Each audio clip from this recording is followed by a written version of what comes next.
नाज़रीन, न नकल रुक सकी, न पर्चा आउट होने से बचा। तुलबा स्टेशनरी के साथ असलहा भी ले आए। सिंध मैट्रिक इम्तिहानात मजाक बन के रह गए। रही सही कसर बिजली की बदतरीन लोड शेडिंग ने पूरी कर दी।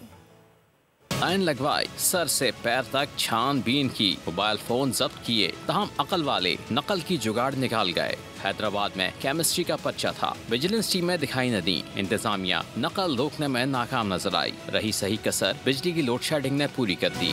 खैरपुर में तालिब इल्म ने असले के जोर पर कलम चलाया और कोई रोक न पाया। हाई स्कूल खुदा बख्श मेजबानी में पेश आए वाक़े की वीडियो वायरल हो गई। कश में भी अंधेर नगरी चौपट राज वाला मामला। पर्चा लीक होने की रिवायत मुसलसल 5वें रोज बरकरार रही। नवी जमात का फिजिक्स का पर्चा 20 मिनट कबल सोशल मीडिया पर दस्तयाब था। यही नहीं, सवालनामे के साथ जवाबनामा भी जारी किया गया। कराची में नकल की रोकथाम के लिए पुलिस की मदद भी तलब की गई है। मोबाइल लाने पर भी पाबंदी है, तहम ये इक़दाम कारगर दिखाई नहीं देते। सब्सक्राइब करें और बेल दबाएं ताकि कोई खबर रह न जाए।